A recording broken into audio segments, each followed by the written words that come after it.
Alhamdulillahirabbil alamin. Alladzi arsala rasulahu bil huda wa dinil haqq liyudhhirahu 'alad dini kulli walau karihal musyrikun. Asyhadu an la ilaha illallah wahdahu la syarika lah wa asyhadu anna Muhammadan abduhu wa rasuluh. Ya ayyuhalladzina amanu taqullaha haqqa tuqatih wa la tamutunna illa wa antum muslimun.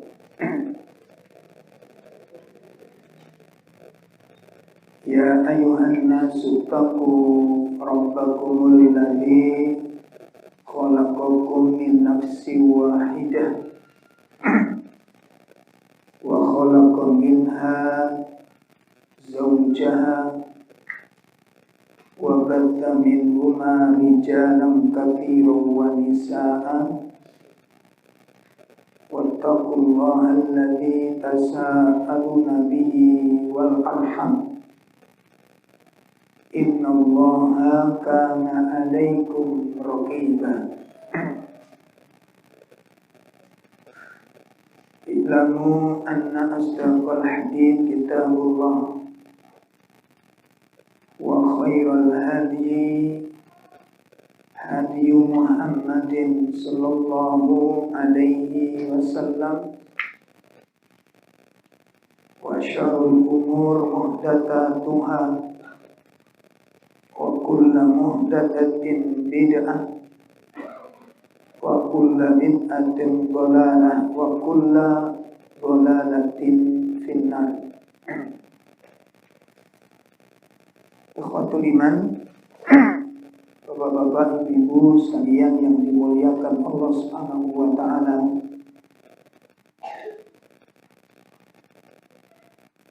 Tidak ada ungkapan yang lebih patut untuk diucapkan kecuali ungkapan tahmid kita kepada Allah, syukur kita kepada Allah, yang mana kita diberikan oleh Allah kesempatan untuk mengenal sunnah,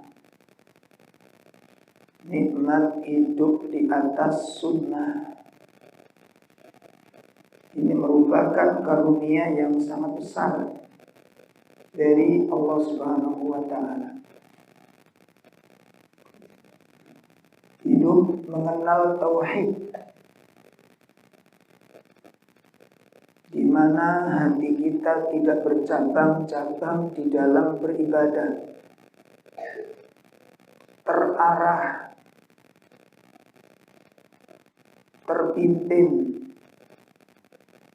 ibadah yang dilaksanakan dengan dalil, bukan dengan hawa nafsu. Ibadah yang dilakukan dengan ilmu syar'i, bukan dengan angan-angan kosong. Ibadah yang jelas ada contoh, bukan karangan dan buatan. Ini lezatnya ibadah di atas sunnah. Semuanya berdalil.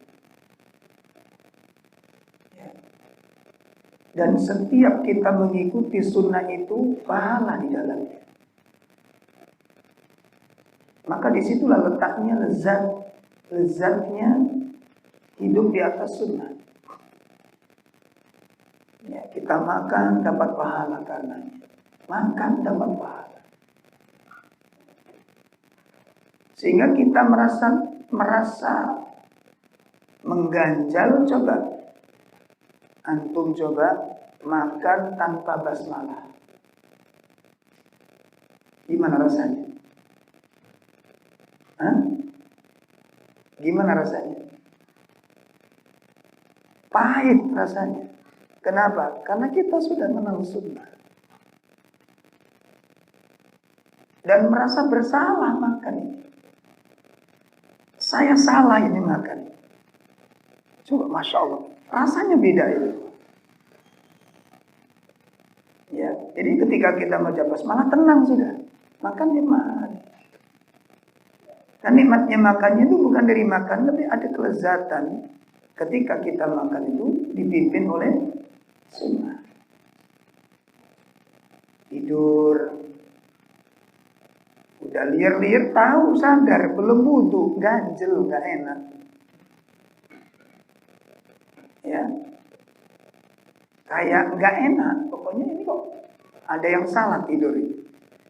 Setelah berwudu selesai nikmat. Ada pahala di dalam. Ada pahala. Kita habis bersin coba diem, nggak usah baca tahmid. Gimana? Bless. Seger ya. Nggak enak rasanya. Itulah indahnya hidup di atas sunnah. Maka kita bersyukur atas nikmat ini, dan ini karunia mahal dari Allah Ta'ala. Maka ketika kita sudah memegangnya, sudah menjalaninya, sudah meyakininya, hati-hati. Hati-hati. Kenapa? Ini bisa tergelincir satu saat. Ya, dijaga amalnya. Gimana caranya kita bisa istiqomah di atas sunnah. Istiqomah di atas sunnah. Nah, Bapak Ibu sekalian yang dimuliakan Allah, mudah-mudahan Allah Ta'ala memberikan kekuatan lahir batin kepada kita untuk bisa mengamalkan ilmu-ilmu yang kita pelajari. Semoga Allah memberikan kekuatan lahir batin kepada kita untuk tampil menjadi orang-orang yang soleh, untuk mengikuti jejaknya orang-orang yang jujur imannya.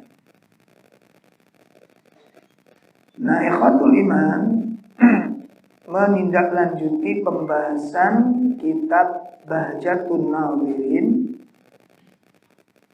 dari sarah kitab Riyadhus Shalihin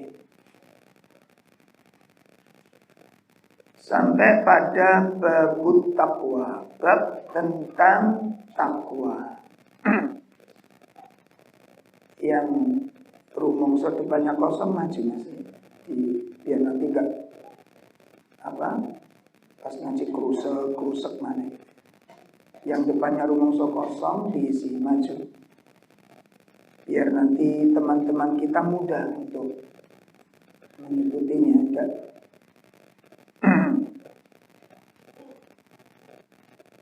Kita masuk bab baru, bab ke-6, yaitu bab fit taqwa, tentang takwa.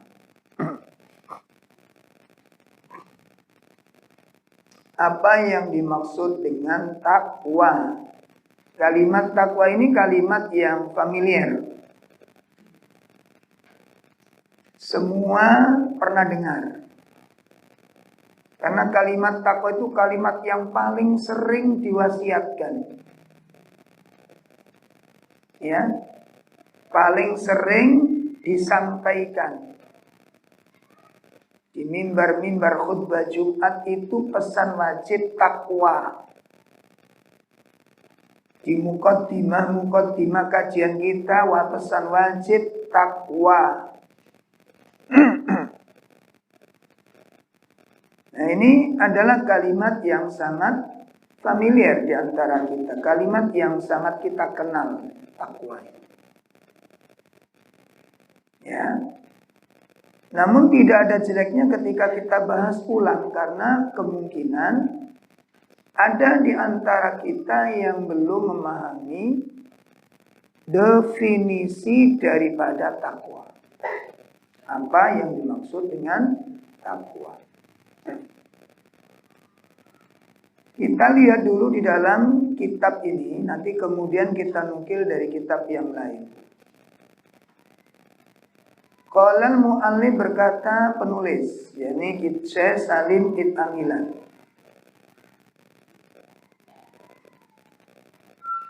Kalimatun tadullu ala daf'i syai' an syai' bi ghairi.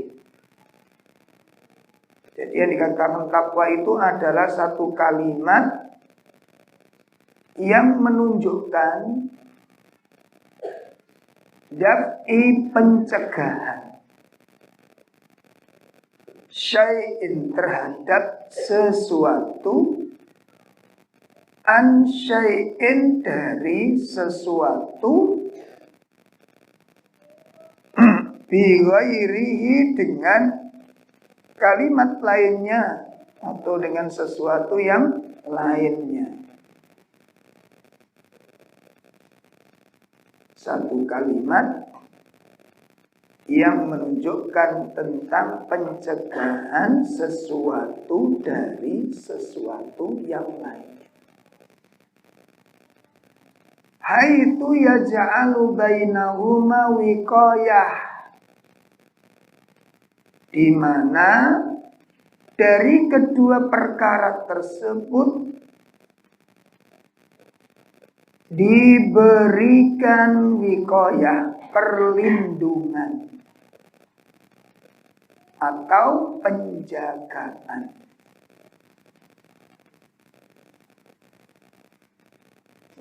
Jadi satu dijaga oleh yang lain. Jangan sampai masuk. Yang satu dilindungi yang lain, jangan sampai diterjang. Jadi membuat sebuah perlindungan supaya tidak melampaui batas. Nah, artinya apa? Fa maknaha, yang artinya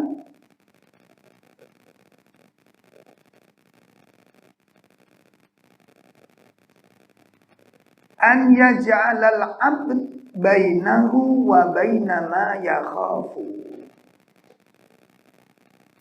Artinya apa? Hendaknya seorang hamba melindungi dirinya. Hendaknya seorang hamba melindungi dirinya antara dirinya dengan apa yang ditakutinya.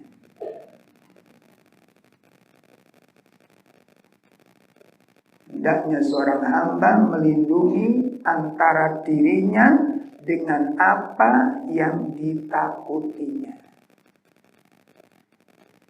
Jadi seorang membuat sesuatu untuk melindungi diri agar dia ada jarak dengan sesuatu yang dia takutkan. Wayahdharu min, dan wayahdhar, waspada, minhu, darinya. Maka kesimpulannya fataqwal 'abd li rabbih, berarti kalau seorang hamba itu bertakwa kepada Rabb-nya, ya, jadi kalau hamba bertakwa kepada Rabb-nya artinya apa? Hendaknya dia membuat benteng an yaj'ala bainahu wa baina ma yakhshahu min rabbihi min ghadabihi wa sukhtihi wa iqabihi. Artinya apa? Jadi kalau dikatakan takwa itu hamba bertakwa kepada Allah. Artinya seorang hamba harus membuat benteng antara dirinya dengan apa-apa yang ditakutkan dari Rabb-nya. Contoh, kita takut dengan marahnya. Nah, supaya kita tidak dimarahi Allah bagaimana? Itu yang dimaksud. Buat benteng, jangan sampai kamu melakukan sesuatu yang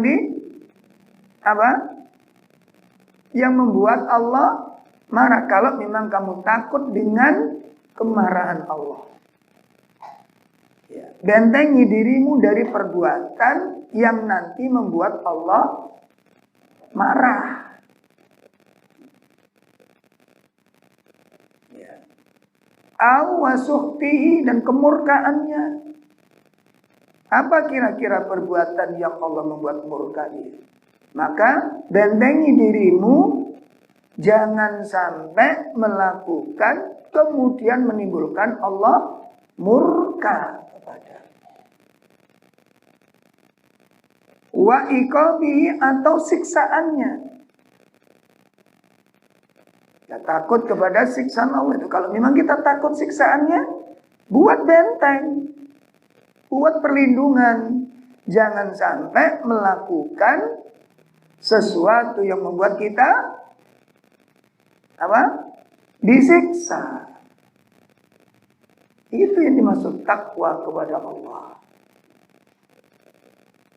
Nah, jadi kalau disimpulkan nanti kalau lebih mudahnya kita ambil dari beberapa kitab. Kita ambil dari dua pengertian. Pertama, dari sisi lughah. Dari sisi bahasa, pasti yang dimaksud dengan takwa itu. Kalau diambil dari sisi bahasa, makna takwa itu diambil dari dua kata dasar. Dari dua kata dasar. Yang pertama diambil dari kata waqo. Jadi kalau kita nulis wawu qaf ya. Waqo itu tulisannya. Artinya apa? Menjaga.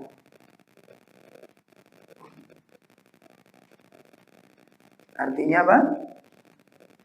Apa? Menjaga. Dari kata dasar apa? Waqo.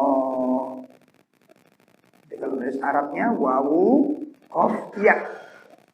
Wawu qaf ya. Qaf ya-nya digandeng, tulisannya waqo. Artinya menjaga. Ya. Kemudian kata dasar yang kedua diambil dari kata al-wiqayah. Al-wiqayah. Alif lam wawu. Al-wiqayah. Qaf ya tak marbuto. Wiqo pakai alif. Al-wiqayatu. Artinya apa? Al-wiqayatu itu memiliki dua makna. Pertama, maknanya al-hadru. Yang pertama, maknanya al-hadru. Artinya waspada. Yang kedua maknanya al-ikhtiyat. Al-ikhtiyat artinya hati-hati.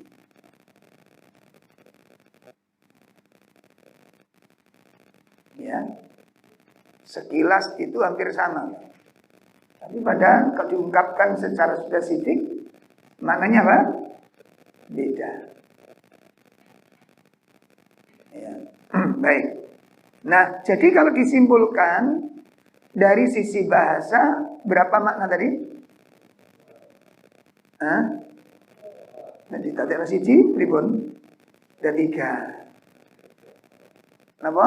Menjaga, waspada, hati-hati. Pun coba dirasakan ini. Sebenarnya kalau kita betul-betul cermat membaca ini dengan hati kita, Pak. Kalau kita membaca kalimat itu dengan hati kita, itu udah terasa siapa orang bertakwa itu. Orang bertakwa adalah orang yang menjaga. Punya sifat penjagaan diri. Orang bertakwa adalah orang yang selalu waspada. Orang bertakwa adalah orang sifat hati-hati. Berarti apa? Dalam hal apa? Dalam segala hal. Enggak terlalu kendel. Apa kendel ini kenapa? Kenapa? Nekat, enggak kamu berani gitu ya. Dilihat dari kasusnya apa ini. Ini sifat orang bertakwa itu sudah ada, dirasakan. Baru bahas tentang bahasa saja udah pernah bisa dirasakan. Sehingga inilah yang kemudian diartikan oleh sahabat Abu Hurairah. Ini penjelasan dikatakan oleh Abu Hurairah. Ketika beliau ditanya, wasu'ila anit taqwa, ketika dia tanya tentang takwa, faqala, dia berkata, hal akhadta tariqan dasau. Ada orang bertanya, ya Abu Hurairah, mahiyat takwa, apa yang dimaksud dengan takwa itu? Abu Hurairah menjawab, hal akhadta tariqan dasau, apakah Anda pernah melewati jalan yang ada durinya? Nah, nopo panjenengan nate melaku ing dalan sing ana rine. Lah orang yang bertanya tadi jawab, "Na'am, ya.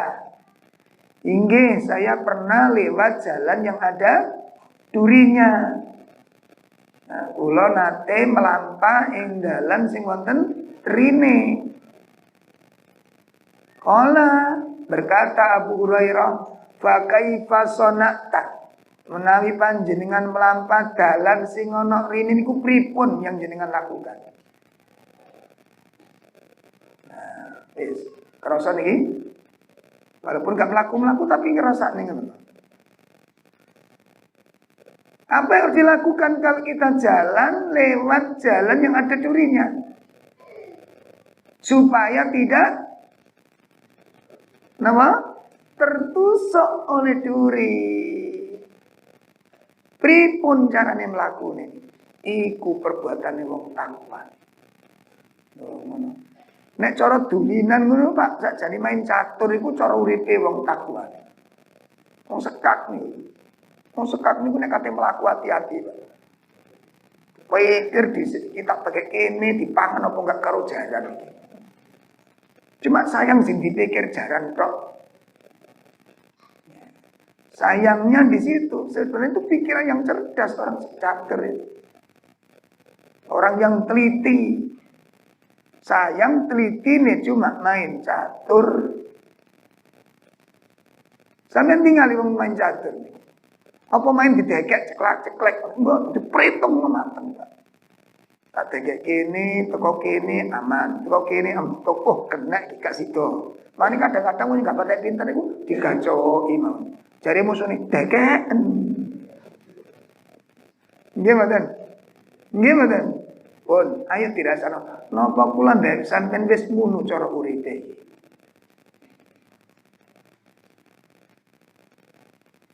Kate ngomong, wis kaya ngene kira-kira. Delok teko kene aman, delok teko kene kok dinyenggung iki kasih do. Iku takwa. Gak nrocos. Napa bahasane nrocos? Napa, Bu? Wis gak usah diterjemahno yang lain, wis tulisan terocos mulai. Jadi serem. Ayo ditoto, berarti kan awak dhewe iki durung takwa, Pak nek. Kate berbuat didelok iki nglanggar enggak karo hukum, ada jangan. Itu wong takwa iku koyo ngono kuwi.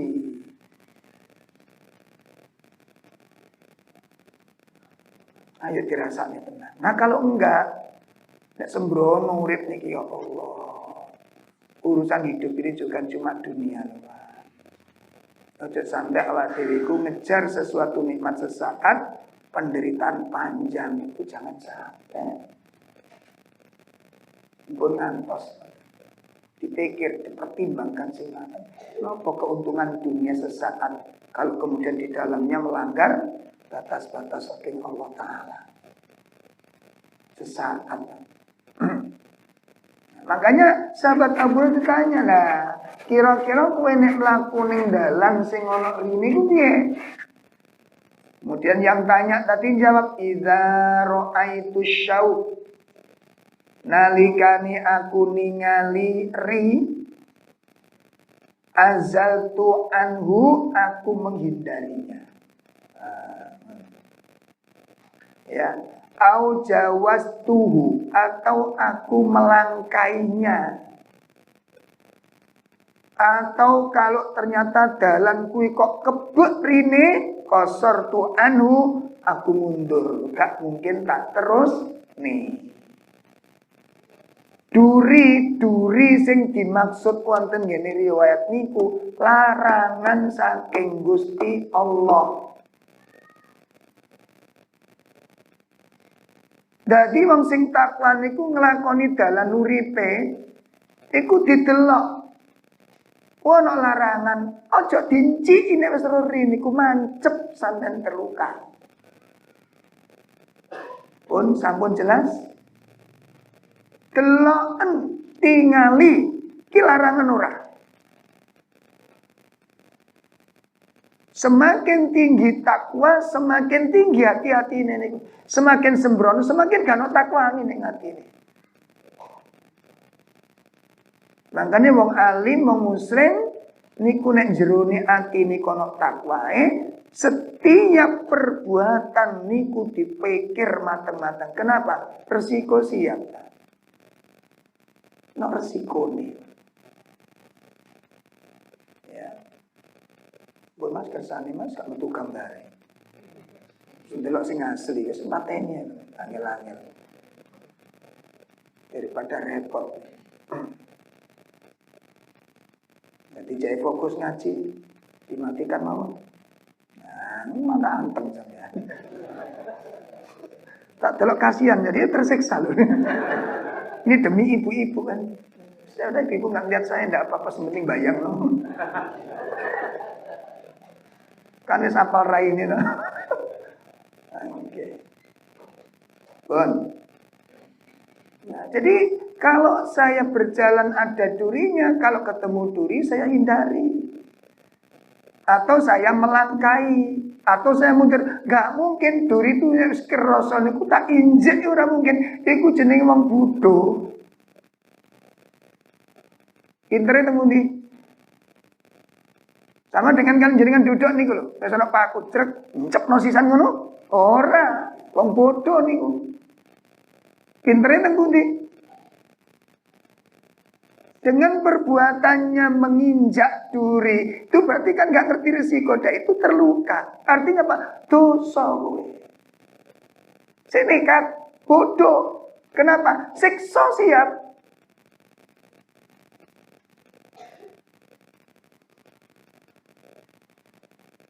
Lho panjenengan kali kula kelilipan ora gelem lho. Kok ndek omongan iku lah ngono kok kelilipan ora gelem sampean kok lambene ngomong piye? Walau ngene kok gak oleh, ngene kok gak oleh. Ping pira kru omongan ngoten iki? Sampean kalau melaku di depan ada debu lewat. Jenengan mencicil apa mendelik? Apa merem? Hah? Sampean sepeda motoran ini, depan ada debu gitu. Hah? Yang pakai mobil, kira-kira apa yang Anda lakukan? Tutup kaca. Yang pakai sepeda motor, lebatkan kaca helmnya. Sehingga gawe helm, merem. Ikut corone wong takwa ngono kuwi. Kenapa? Karena panjenengan tidak mau kelilipan. Kita nggak mau tersiksa dengan debu kecil itu, nggak mau kita. Bagaimana kita meremehkan? Walah gitu aja kok. Walah gitu aja. Mecicilon anak bluduan gue. Wong bluduan mau diucek wis ilang samanya gak gelem kesiksa titik mau. Kok ndadake ngomong ngene gak apa-apa, ngono gak oleh, masuk ini gak oleh. Mestinya orang begitu tuh berani dengan debu-debu itu. Makanya puncak ketakwaan, semakin tinggi ketakwaan, mari kita lihat sebuah nasihat dari sahabat Abu Darda radhiyallahu anhu. Pripun? Qala Abu Darda, dawuh sapa Abu Darda, tamamut taqwa, puncak-puncaknya ketakwaan. Nah, ini. Puncaknya ketakwaan. Jadi tinggi ketakwaannya paling tinggi nih gitu. An yattaqiyallahul abdu. Bahwasanya atau hendaknya seorang hamba bertakwa kepada Allah. Hatta yattaqiyahu min mithqali dzarratin. Sampai dia bertakwa kepada Allah, dia menjaga dirinya min mithqali dzarratin, dari sebutir biji sawi. Itu puncak ketakwaan itu temberiki. Puncak-puncak ketakwaannya itu apabila seorang hamba menjaga bertakwa kepada Allah sampai dia menjaga dirinya dari sebutir biji sawi. Seberat biji sawi. Hatta sehingga dia meninggalkan, dia tinggalkan ba'doma yara, sebagian apa yang dia lihat. Ya. Sampai dia pun meninggalkan sebagian yang dia tahu, yang dia lihat, annahu halal, itu sebenarnya halal. Perbuatan ini sebenarnya halal. Khasyah. Ya, ayyakuna haram, karena muncul rasa takut jatuh kepada yang haram, maka itu ditinggalkan perbuatan yang halal. Walaupun perbuatan itu halal, tapi takut jatuh kepada yang haram, dia akan tinggalkan. Contohnya apa?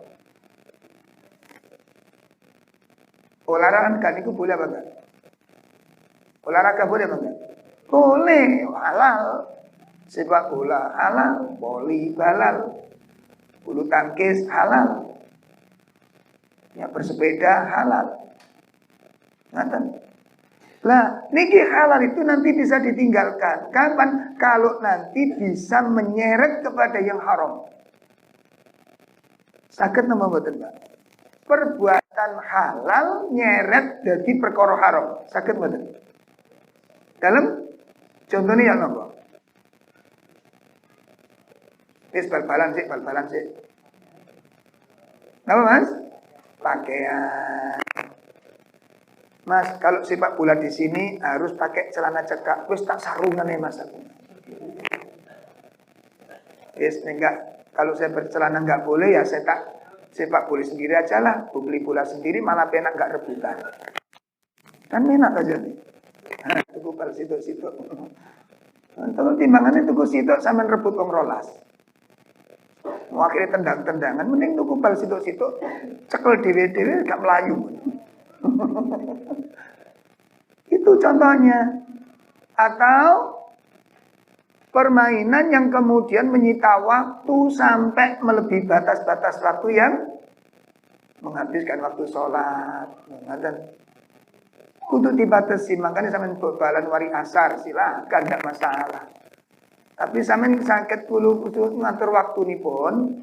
Kira-kira nih asar mulai, katakan 3:30 mulai sepak bola. Lah engko lerene jam piro? Soalnya di lapangan itu peteng itu gak ketok peteng wis kadang bal-balan. Pak kula nggih pengalaman biyen tahun 6 ya. Saiki rada tuwek. Nggih, nek sono di lapangan iku gak kono peteng, Pak. Padang terus lapangan itu. Ngaten, aja sampai kalah karo PT kate mari pun ngerti, Pak. Oh iki wayahe suruh mlebu ning kandang. Masa sampean kalau cerdas karo pitik. Kok mripate pitik awas nek peteng sampean kok malah gak awas-awas ngono piye? Jane cerdas apa ndase gede kula mbek sampean. Paham nih? Nah, kalau saya mandi, kalau saya sepak bola jam 5, maghribnya jam piro? Setengah 6, nutut gak ngetus keringet ambek maghrib. Iku mikir cerdas. Nutut gak? Gak nutut berarti istirahatku lebih cepat. Sekedar sepak bola aja, gabung sama teman. Nanti jam 5 kurang berapa tak izin. Selesai. Tapi kadung serem iku angel-angel. Lagi mboten? Nah, ini pengalaman sepak bola nih. Atau malam boleh ndak masalah sisa. Tapi aja pergi nemen, sampean kudu tahajud esok. Iso enggak tahajud iki? Dipikir, Pak, dipikir aja pakai seneng tok. Itu takwa. Bener? Nah, jadi puncak ketakwaan itu meninggalkan perkara-perkara sing yang diragukan, nanti khawatirnya walaupun perbuatan iku halal, nek isok nyeret perkara haram ditinggalkan. Itu puncak ketakwaan. Kemudian dipun jelasaken ya, faqad fa innallaha qad bayyana lil ibad. Sesungguhnya Allah telah menjelaskan kepada para hambanya. Di dalam firman-Nya surat Al-Zalzalah, kita buka surat Al-Zalzalah wonten ayat 7 sampai ayat 8.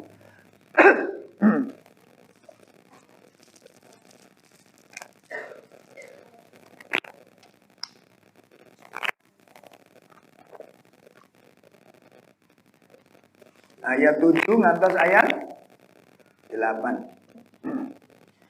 فَمَنْ يَعْمَلْ مِثْقَالَ ذَرَّةٍ خَيْرًا يَرَهُ وَمَنْ يَعْمَلْ مِثْقَالَ ذَرَّةٍ شَرًّا يَرَهُ.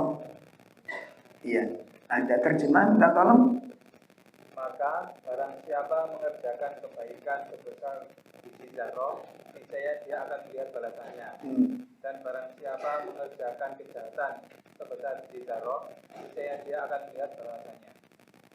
Insyaallah. Apa artinya di sini? Disebutkan tafsirnya oleh sahabat Abu Darda tadi, pengertian barang siapa yang berbuat kebaikan sebesar zarrah. Zarrah ini pengertiannya macam-macam. Wonten ingkang nafsiraken zarrah niku biji sawi ada. Wonten malih sing nafsiraken kepala semut hitam yang kecil.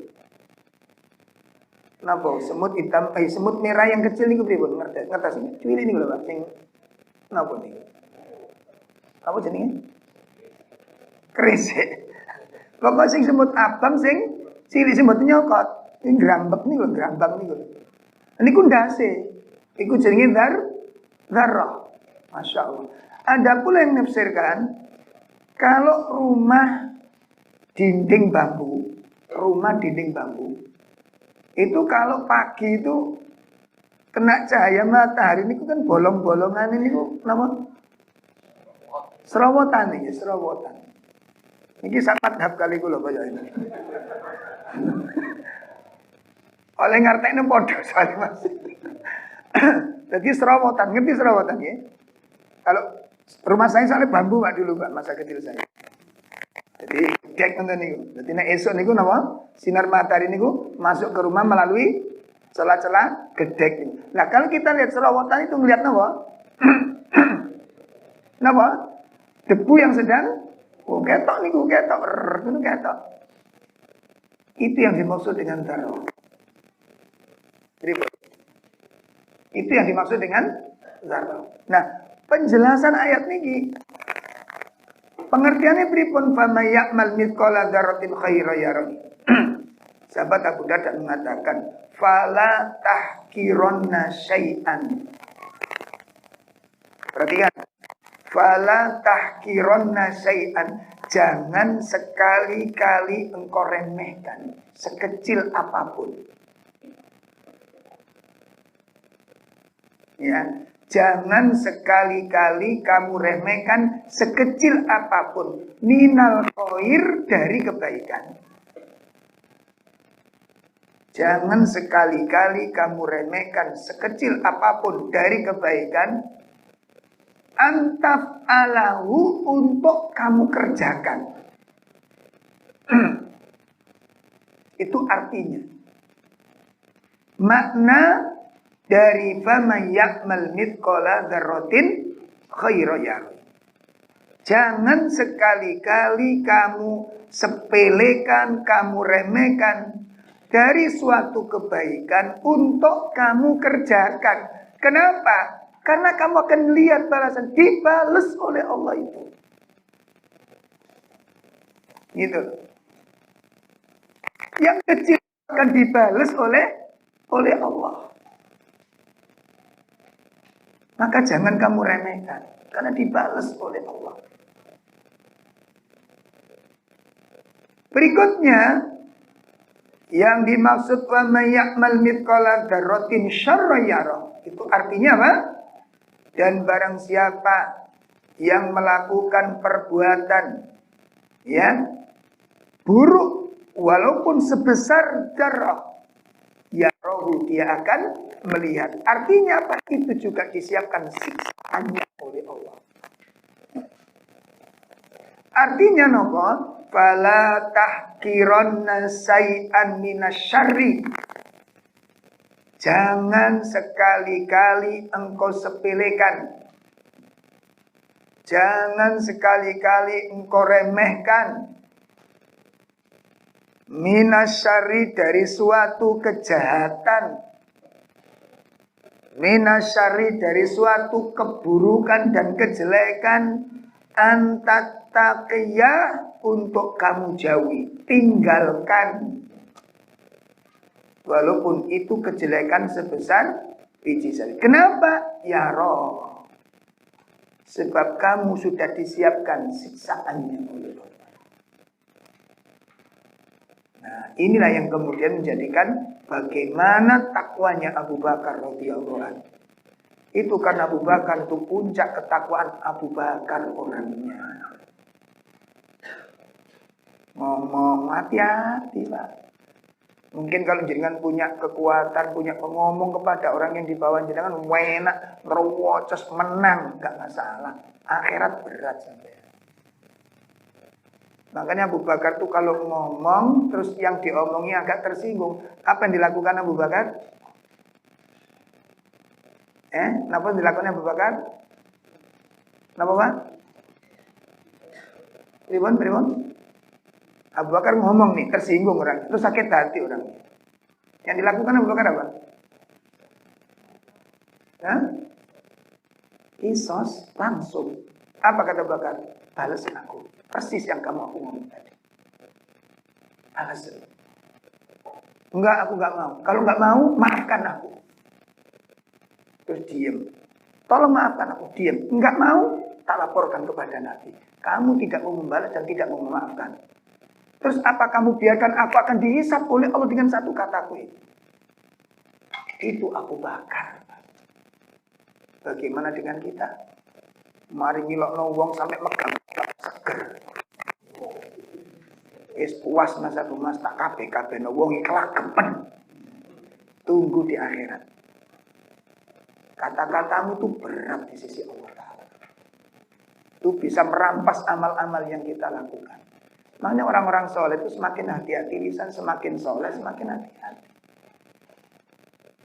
Itu sekedar menyakiti titik loh, dulu menipu, dusta, menuduh, na'udzubillah. Apalagi ini?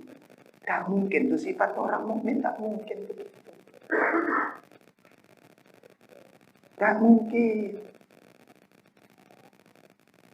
Dan itu sudah kita isyaratkan ketika akan sholat itu berwudu, berkumur. Tujuannya apa sih?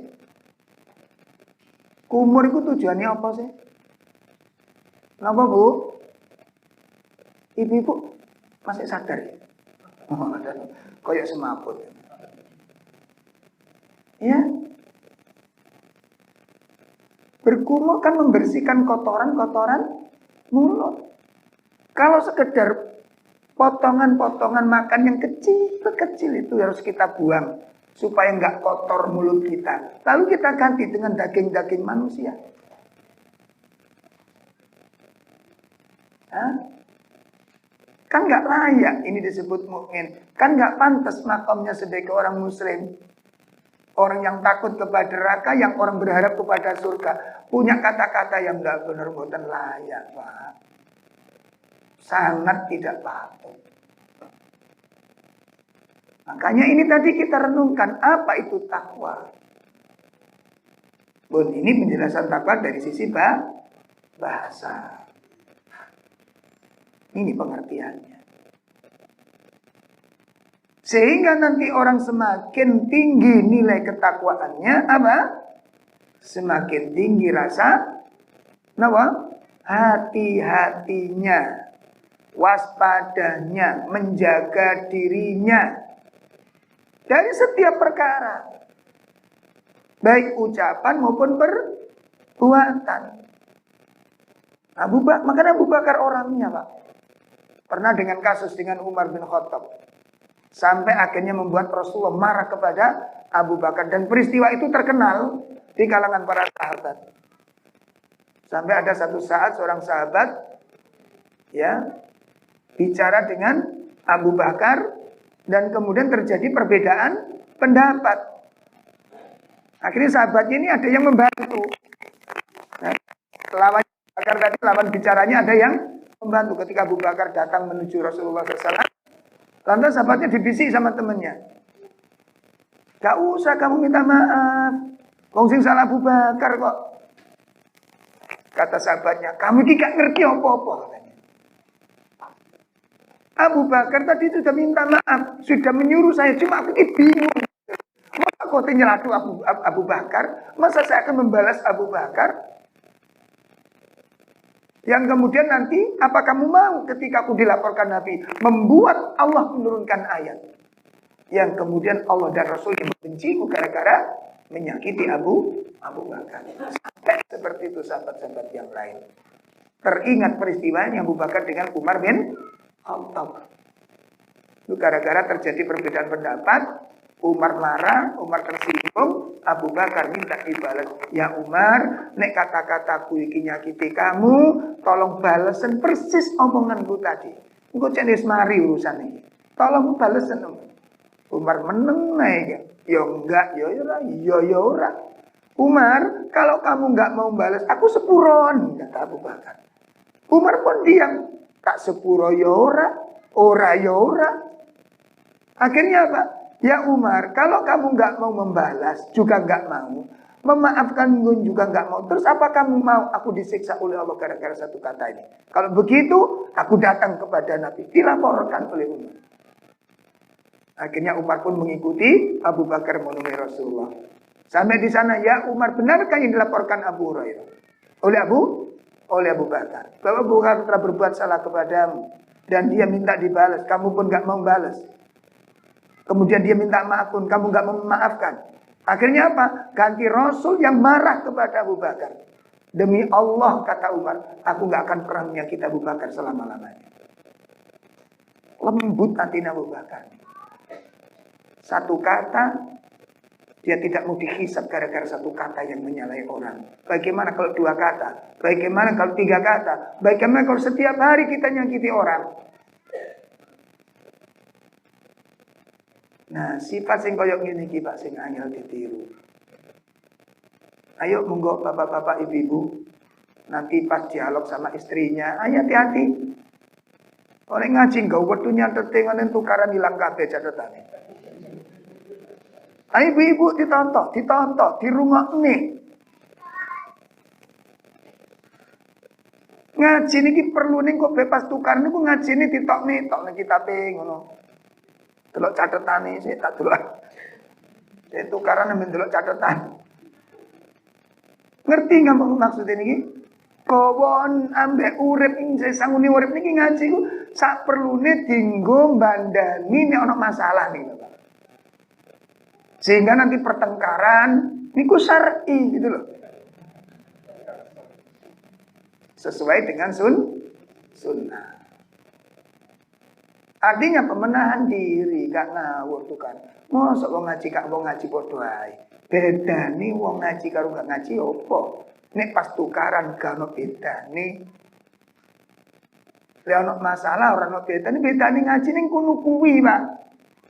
Kawon ilmu iku nek pas ono masalah kawon ilmu ning ndi?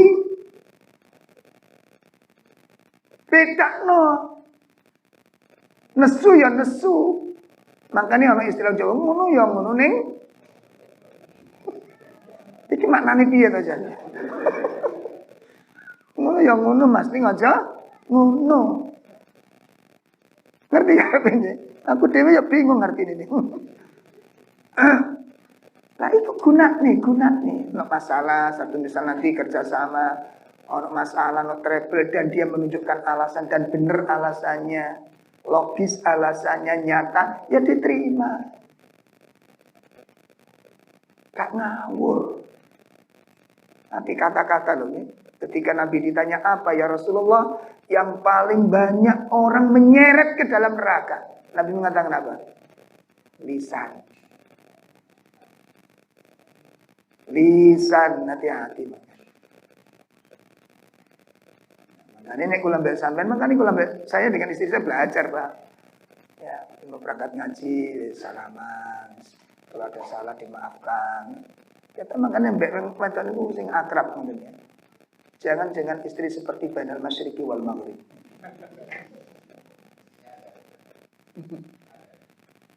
Dalam? Oh iya saya, Masya Allah. Gih, monggo. Kita jeda dulu, nanti kita lanjutkan penjelasan tentang seputar takwa.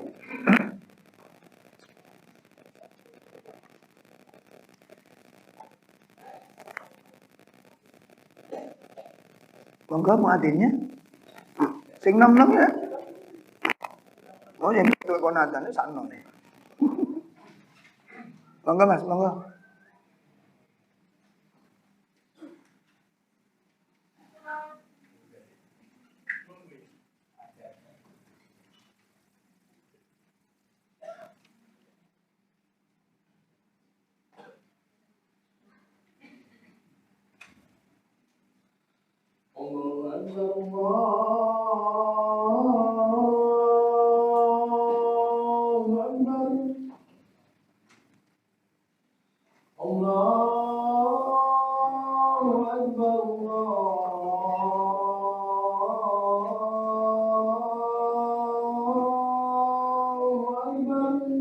Allahu Akbar.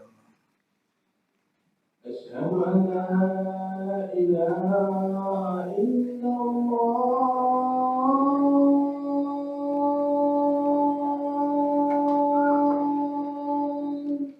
Asyhadu an la ilaha illallah. Asyhadu an la ilaha illallah.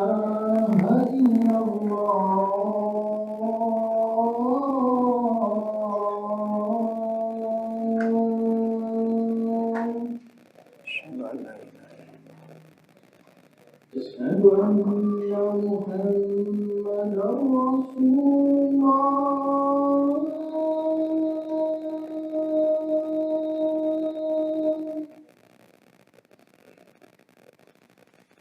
أشهد أن محمدا رسول الله.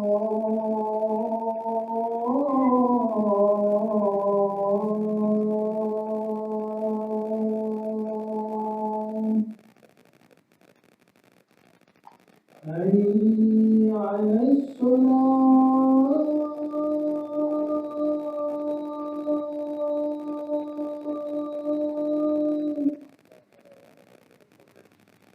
حي على الصلاة.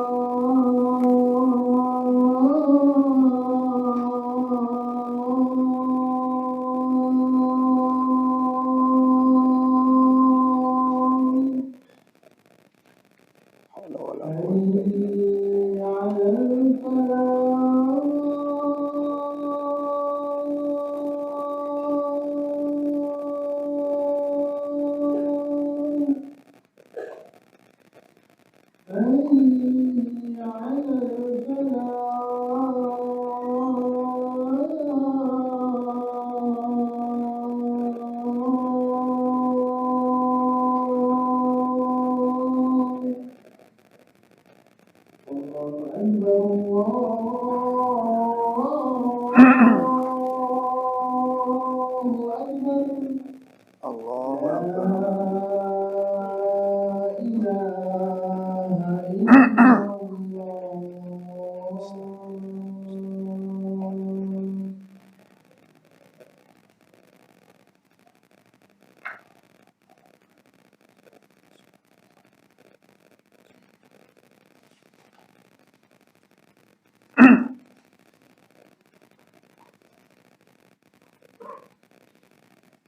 Alhamdulillah, kita lanjutkan.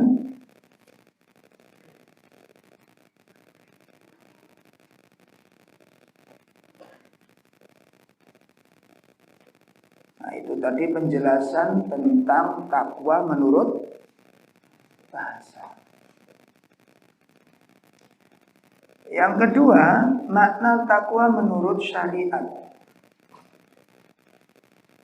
Makna takwa menurut syariat. Yang dimaksud takwa menurut syariat adalah imtithal awamirih. Imtithal awamirih. Menjalankan perintah-perintahnya.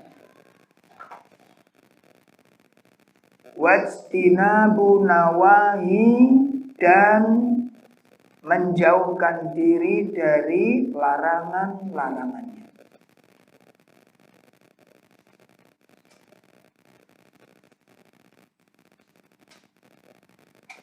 Ya. Takwa menurut syariat imtithal awamiri wajtinabu nawahi. Menjalankan perintah-perintahnya dan menjauhi larangan-larangannya. Lah kalau digabung dados pripun? Makna menurut bahasa digabung dengan makna menurut apa? Syariat. Nah, digabung dadosin apa? Wong sing takwa niku wong sing paling menjaga, paling hati-hati, paling waspada terhadap perkara yang diperintah maupun perkara yang dilarang. Disimpulkan surat Al-Zalzalah tadi. Kesimpulannya yang berikut. Maka fatakwal abdi li rabbihi. Maka ketakwaan seorang hamba kepada Rabb-nya adalah an yaj'ala bainahu wa baina ma yakhshahu min rabbihi min ghadabihi wa sukhtihi wa iqabihi wiqayatan taqihi min dalik. Jadi ketakwaan seorang hamba kepada Rabb-nya yaitu hendaknya dia menjadikan antara dirinya dengan apa-apa yang dia takutkan dari Rabb-nya. Takut terhadap kemurkaannya, takut dengan kemarahannya, takut dengan siksaannya. Ya, maka hendaknya dia membuat pelindung, membuat benteng, jangan sampai nabrak dengan apa yang membuat Allah murka. Dengan cara apa? Fi'lu ta'atihi, yaitu menjalankan ketaatan kepadanya, wajtinabu ma'asihi, dan menjauhi maksiat-maksiat kepadanya. Itu carane kados mboten kuwi. Sehingga nanti kemampuan orang di dalam menjalankan perintah dan menjauhi larangan tergantung nilai dan kekuatan takwanya. Ngaten, Pak. Makanya nggak usah ana wong miskin, wong biasa nyambut gawe niku gaji mboten sepiro. Tapi infake maksimal. Kenapa? Takwanya. Makanya kan kekuatan ibadah niku gak diukur karo kekuatannya materi, mboten. Bukan kekuatan dohir.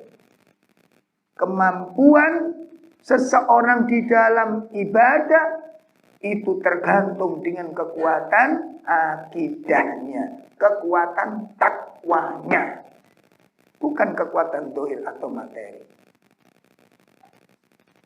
Saya dipahami. Jadi semakin tinggi nilai ketakwaannya, semakin kuat dia melakukan ketaatan. Walaupun menurut logika kita nggak masuk akal. Kalau ceritanya ada seorang ustadz yang bertugas di tengah hutan, Mbak, dakwah. Nah, di antara jamaahnya beliau itu ada seorang kakek nenek nyambut gawe ini ku pados kayu tenggene ranting-ranting nih lho, Pak. Ini alas. Nyambut gawe ngoten niku UMR pinten? Niku UMR piro, Pak? Masya Allah. Yang menakjubkan apa? Beliau itu kerjanya begitu. Yang jelas ekonomi sudah di bawah rata-rata.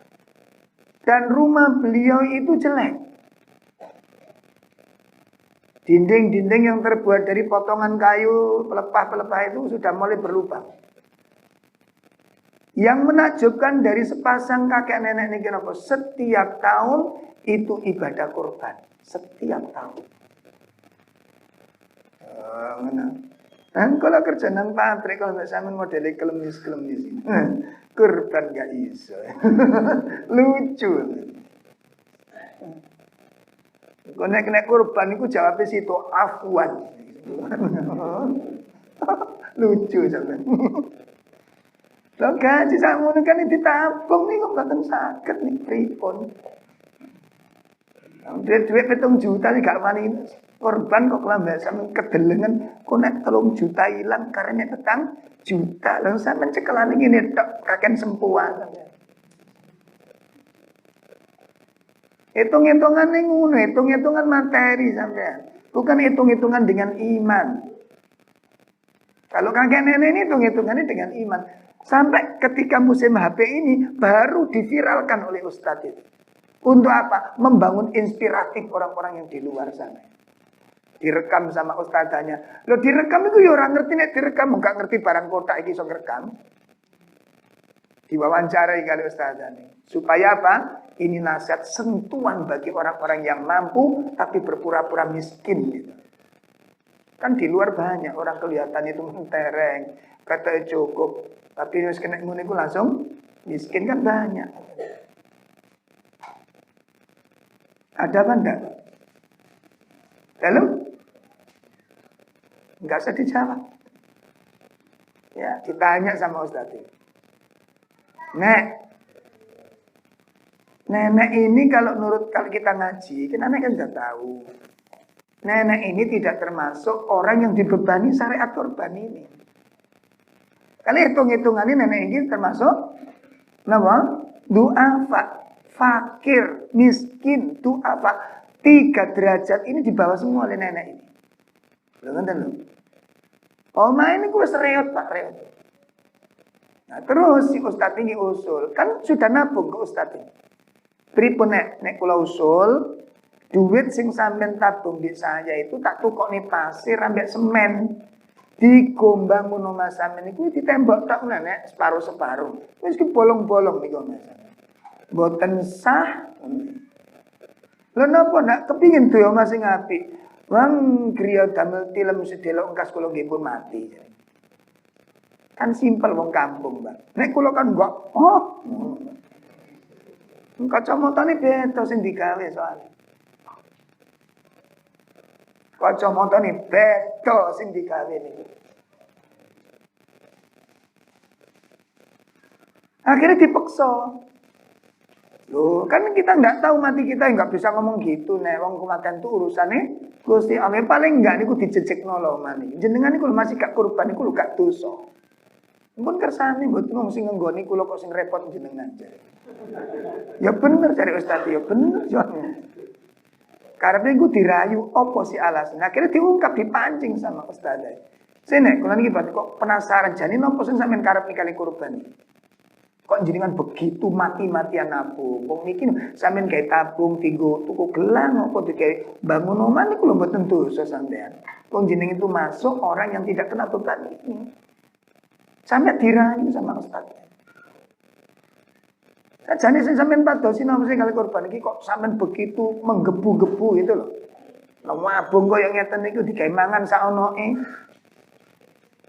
Direwangi kados ngoten niku pripun? Sing sampean karep napa jane? Apa yang ada di hati jenengan itu? Yang paling jenengan harapkan itu apa? Dia simpel kemawon. Kula niki sing kula harapaken, nggih, sing kula harapaken, sing kula pengenaken niku mbok menawi sewaktu-waktu kula dipundhut kali Gusti Allah niku.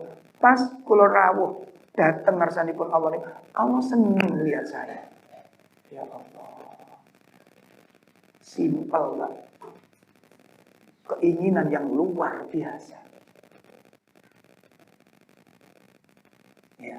Kita nggak ingin mengikuti jejak ini. Ketika kita datang kepada Allah, Allah senang melihat kita. Dengan pengorbanan yang ditampakkan, Allah ridho kedatangan kita. Disambut radhiyallahu an. Allah ridho. Itu yang saya harapkan. Niku sing kula karepni dengan semua yang selama ini saya lakukan. Kula rewangi ngeten, kula rewangi mangan boten penak. Karep kula niku ning Gusti Allah pun ndelok perjuangan kula. Dan kula mangkene dipundhut, sewaktu-waktu angsul datang Allah niku Allah seneng. Nah kula seneng. Itu ingkang kula pengenaken dhateng ngarsanipun Allah.